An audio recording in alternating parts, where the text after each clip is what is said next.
previous video we installed the inlet, the carburetor.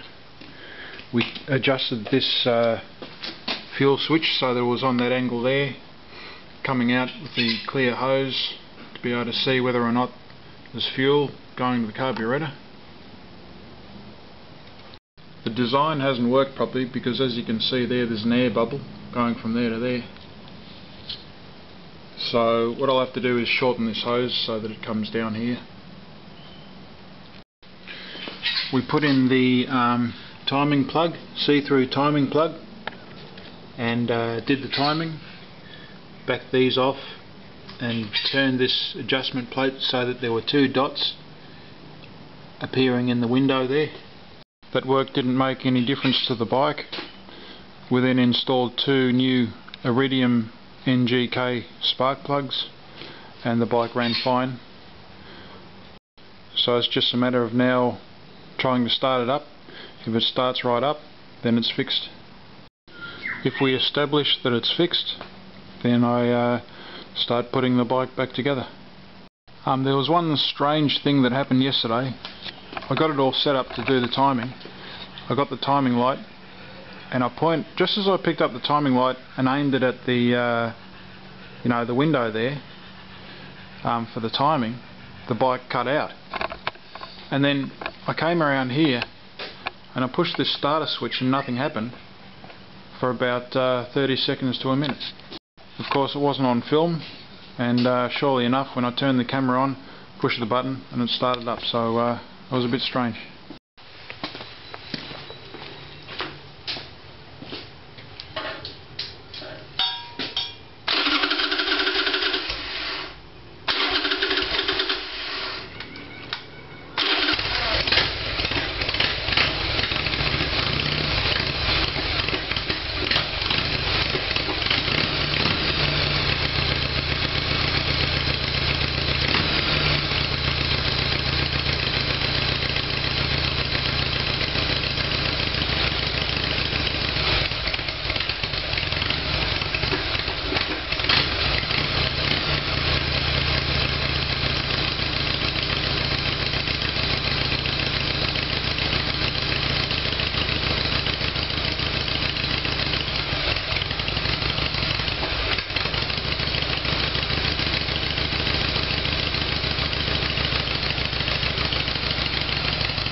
Okay, I think that's fixed.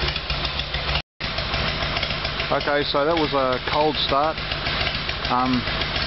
It backfired a little bit, but I used a lot of choke, and once it warmed up I let the choke off, and it seems to be running well.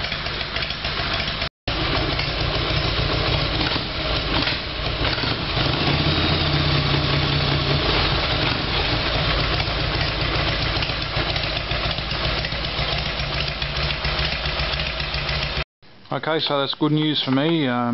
Bike's fixed. The fix was definitely all work done. Okay, so we'll take out the spark plugs and see what we got.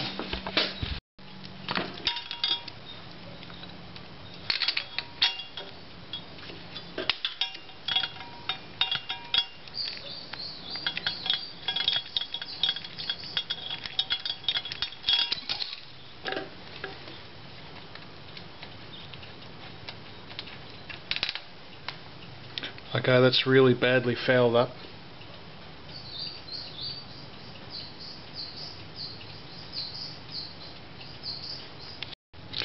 There's the rear cylinder, spark plug there. It's also fouled up, so I think it could be the jet sizes. This engine does have good compression of around about 150 psi.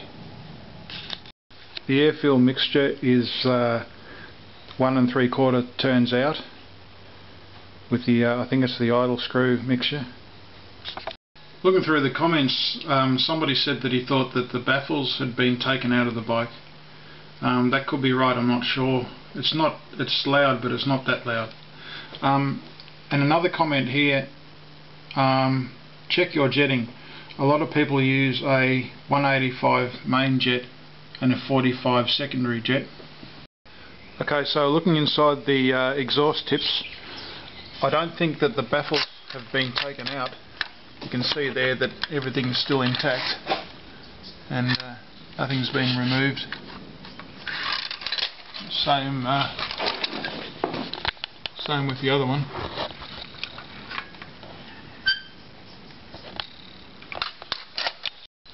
But you know, maybe if I take it out on the road, then the spark plugs will have less oil on them. Also, I've got a feeling that this bike may have been, the carburetor may have been set up for running rich just during the break-in process, and the work after that, you know, changing the jets and the rest of it was never done. But that had nothing to do with the original problem, which was a huge amount of backfiring and a gradual breakdown and no performance. Okay, so let's put it back together, do a test run, get it registered, and you know, just build on the work that's already been done. The video when I fixed the bike and I went up the driveway and back, and I couldn't fire it up. The next video I did realise that this connection here was not done up. Okay, that was open. There were still issues when I reconnected it and started the bike, but after fixing the bike the first time, the second video this was undone and I couldn't start it.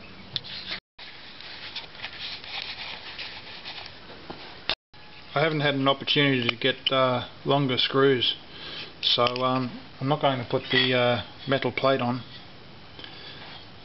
Just going to put these on like so. These have got a thread in them. So just attach that like that.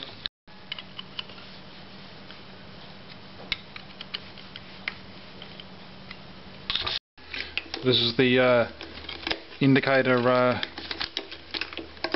module. So this is the indicator module. You've got the harness just coming up through there like that. That's the module. And it seems to be time activated, and she sits just down there in that gap there, so a little something like that.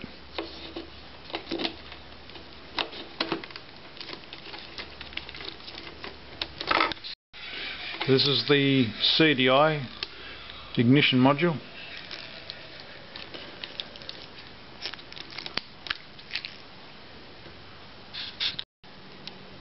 And just clips together if you turn it around the right way, and she sits just there. So it came with this static bag, and just for good luck I'm going to keep it on there. You can just push the screws through. Yes, so there it is in its static bag. There's just 2 screws there and there, and that's it. Put the cover on. Put a zip tie around the top there. That is your circuit breaker, fuses, the indicator relay. If you want to see good videos on this bike or the model before it, SYY Energy 7 channel. He owns one of these. He's owned it since new. It's a 89, and he's got all sorts of tricks that he uses. He doesn't hot them up or make them look good. He just it's just work he does to make sure that the bike will keep running. So I recommend those videos.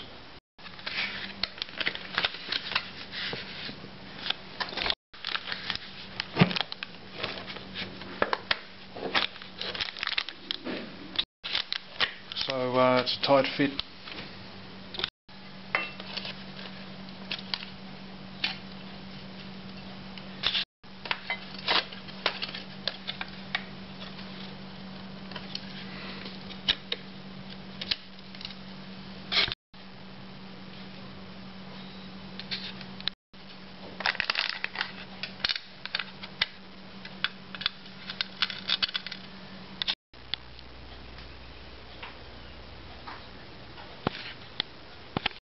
I don't know if you can see him or not, but there's a kookaburra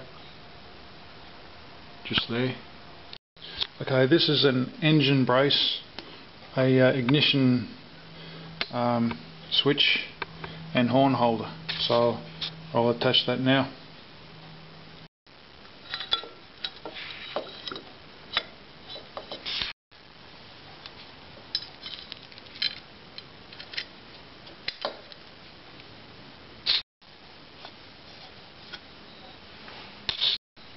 Yeah, so with this brace is just one bolt there, one bolt here and two there, and there's a metal brace behind the back for the nuts.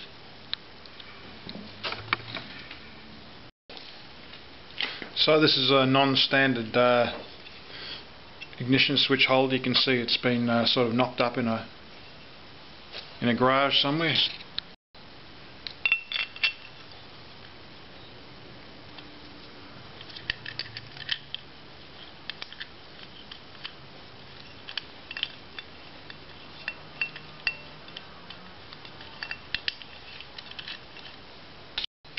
With this one you got to put this small screw in first.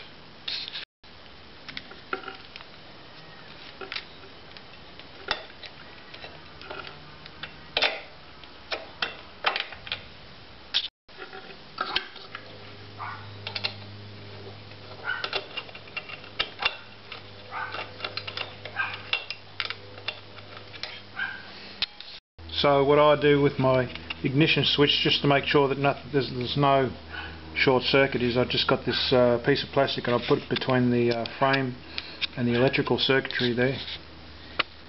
Okay, so I built this plastic cover, and that covers the whole of the ignition switch there.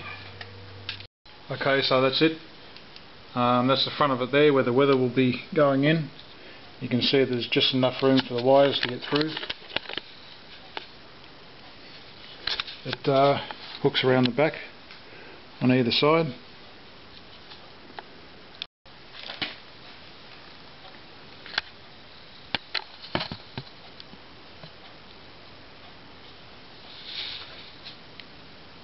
You might have seen on one of my previous videos where I picked up this ignition spark tester. I'm sort of tossing up whether or not to install it. It doesn't have any sort of lock-on mechanism. If I look in there, there's a very small, tiny little bar sort of running across. I mean, it's so small you can hardly even see it. And the cap doesn't sit on all that well. You know, it's going to turn around because of its design, but you can keep it held on by the length of the lead. So I don't know, because I've got to cut my lead and I don't have a spare one. I've decided I'm going to give it a try. I've got my coil in place with the bolt through the frame, and I'll just get the length of the lead. I know that this lead is the same thickness as that diameter inside the connector.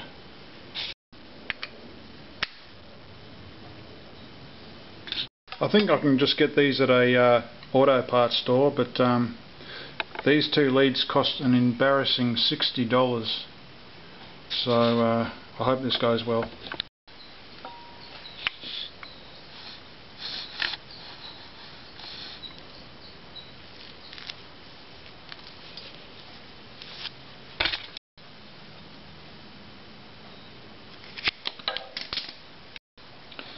So that's inside your ignition wire.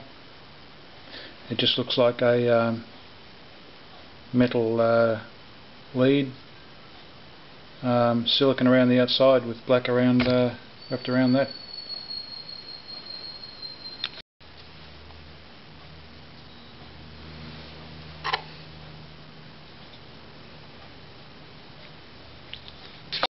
Okay, so I do not recommend these spark testers. The reason being is that this won't fit into it, and when you cut out a little bit, cut off the top layer, and you get that what looks like a copper core there, or a metal core, it just will not. You've got a sort of a pin, a threaded pin, and it doesn't matter how hard you try, you just can't screw that into there. So that's very bad news for me. I have to source some more cables. I think I'll just get them from a car shop. But yeah, that's got a pin that's been cut down. This actually won't fit with the black outer coating. But you absolutely cannot, you know, no matter how hard you try, you can't thread that onto there. So I'm not sure whether you're supposed to have a different type of lead or what the situation is, but I'll keep trying to install them.